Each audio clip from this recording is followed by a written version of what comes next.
Are you ready for it?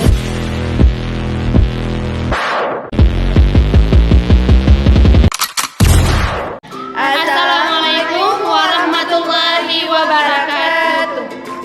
Alhamdulillah. Yang pertama-tama malah kita panjatkan puja beserta syukur kita kehadirat Allah Subhanahu wa taala. Dan tidak lupa marilah kita sanjung sajikan kepangkuan Nabi besar kita Nabi Muhammad sallallahu alaihi wasallam.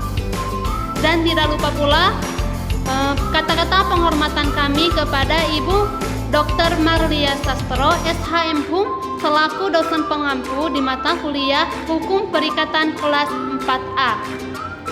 Adapun tujuan kami membuat video ini adalah untuk melaksanakan tugas dari dosen kami yang berjudul Perjanjian Jual Beli, yang mana kelompok kami terdiri dari 4 orang. Saya sendiri Wahyuni Maulida dan teman saya Eri Auliana. Nama saya Tri Agustina. Nama saya Irma. Di sini kami akan menjelaskan materi tentang perjanjian jual beli, yang mana akan disampaikan oleh teman saya Irma, seterusnya Eri Auliana, dan saya sendiri Wahyuni Maulida, dan terakhir ada teman saya Tri Agustina. Selamat menyaksikan. Baik, di sini saya akan menjelaskan yang pertama, sumber hukum dan definisi. Pasal 1457, Pasal 1540, Bab 5, Buku 3 BW, perjanjian jual beli adalah suatu perjanjian timbal balik di mana pihak yang satu, penjual, berjanji untuk menyerahkan hak milik atas suatu barang, sedangkan pihak lainnya, pembeli, berjanji untuk membayar harga yang terdiri atas sejumlah uang sebagai imbalan dan perolehan hak milik tersebut. Berikutnya yang kedua, yaitu saat terjadinya jual beli. Berdasarkan azas yang menjiwai hukum perikatan dalam BW, yaitu azas konsensualisme, maka perjanjian jual beli itu sudah dilahirkan pada saat tercapainya sepakat mengenai barang dan harga, meskipun barang itu belum diserahkan maupun harganya belum dibayar. Pasal 1458 BW. Baik, selanjutnya yang ketiga, saat beralihnya hak. Saat beralihnya hak ada 4, yaitu yang pertama, jual beli menurut BW adalah perjanjian obligator, yakni baru meletakkan hak dan kewajiban kepada kedaulatan pihak dan belum memindahkan hak milik. Kedua, hak milik baru beralih apabila telah dilakukan levering atau penyerahan. Yang ketiga, levering merupakan suatu perbuatan yuridis guna memindahkan hak milik. Yang keempat, umumnya dilakukan perjanjian tersendiri yang menjadi perjanjian turunan atau derivatif dan perjanjian jual beli. Selanjutnya saya akan menjelaskan yang keempat, yaitu macam levering. Macam levering ini ada 3. Yang pertama, untuk benda bergerak cukup dengan penyerahan kekuasaan atas barang atau dengan dibuatkan berita acara penyerahan. Ini menjadi klausa dalam perjanjian. Yang kedua, benda tidak bergerak dengan cara balik nama di depan petugas balik nama, dan dalam perjanjian pun tetap harus dipersyaratkan atau khusus untuk tanah hak milik beralih bila dibuat dan ditandatangani akta di depan PPAT.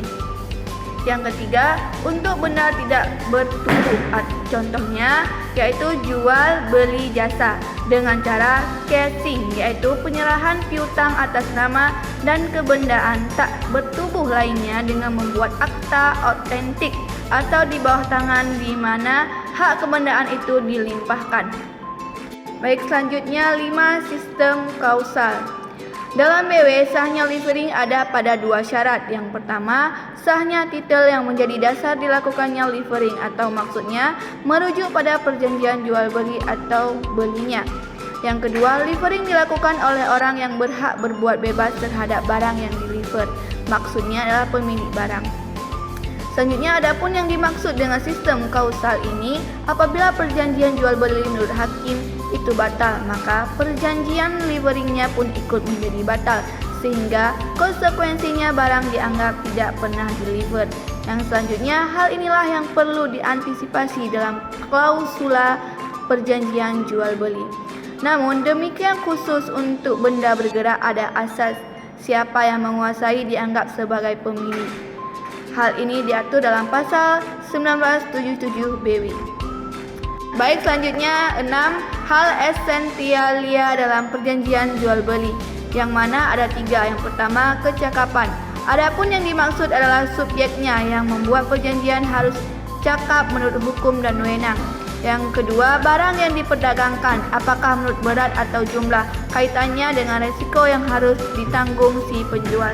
Yang ketiga, apabila barang yang dijual menurut tumpukan, maka resiko harus ditanggung pembeli. Diatur dalam pasal 1461 BW. Nah, di sini saya akan melanjutkan 7. Hak dan kewajiban penjual, yang mana hak penjual adalah menuntut harga pembayaran atas barang yang diserahkan.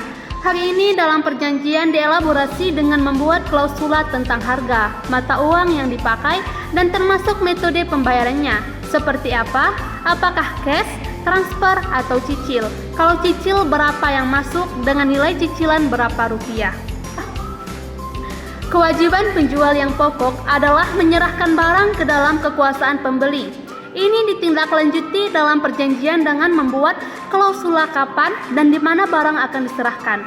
Metode pengangkutannya bagaimana? Atau apalagi kalau jual beli internasional, menanggung kenikmatan tenteram atas barang tersebut dan menanggung terhadap cacat yang tersembunyi. Ini pun dielaborasi dengan membuat klausula garansi atau klausula penggantian barang reject.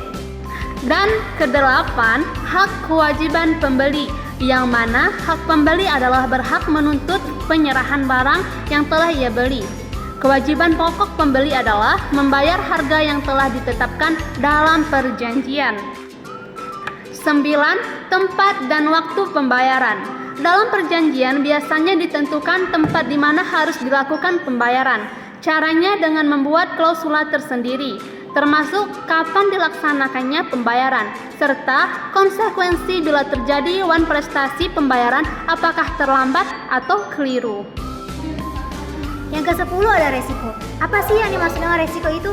Resiko adalah kewajiban untuk memikul atau menanggung kerugian yang disebabkan suatu keadaan di luar kesalahan para pihak, atau bisa juga disebut dengan overmax, force majeure, atau keadaan kahar. Resiko ini timbul meliputi beberapa keadaan. Yang pertama, ada keadaan yang tidak diduga sebelumnya. Yang kedua, ada keadaan yang tidak dapat dihindari. Dan yang ketiga, ada keadaan yang tidak disengaja. Masalah resiko umumnya diatur tersendiri dalam perjanjian sebab berhubungan dengan barang yang diperjualbelikan dan pelaksanaan dari perjanjian tersebut. Yang dimaksud dengan keadaan kahar atau force majeure antara lain adalah hal-hal sebagai berikut, yaitu ada peperangan baik yang diumumkan maupun yang tidak diumumkan, ada pemberontakan, perampokan, peledakan dari dalam atau luar, pemogokan, kilat atau guntur, pemberontakan militer atau penyebab-penyebab lain di luar kekuasaan dan kemampuan kedua belah pihak, dan yang setelah diteliti sebab-sebab tersebut tidak dapat diatasi dan tidak mampu dihindari oleh kedua belah pihak, yang mengakibatkan tidak dapat terlaksanakannya ketentuan-ketentuan dalam kesepakatan ini, baik sebagian maupun seluruhnya.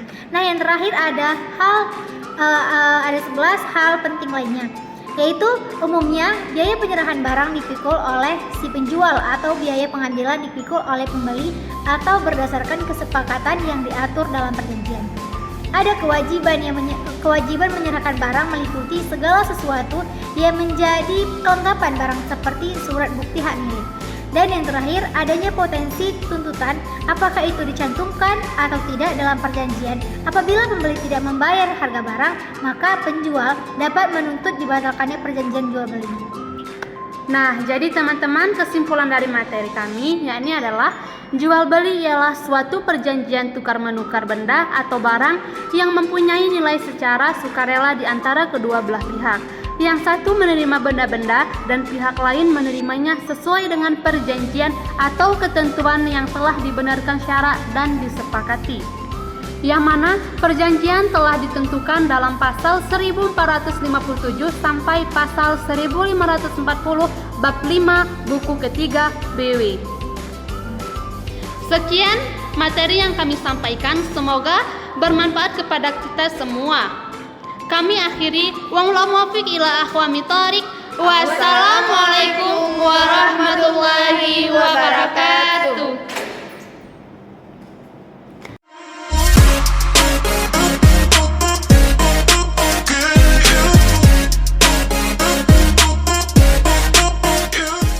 Antara lain adalah hal-hal yang sebagai berikut, yaitu ada peperangan atau salah weh. Ya itu ada peperangan aja. Baik selanjutnya 6 hal esensial Dan kewajiban penjual. Nah, di sini saya akan melanjutkan 7 hak dan kewajiban penjual. Irma aja sendiri ya, Mama. 3. Selanjutnya yang ketiga yaitu saat beralihnya hak. Beralihnya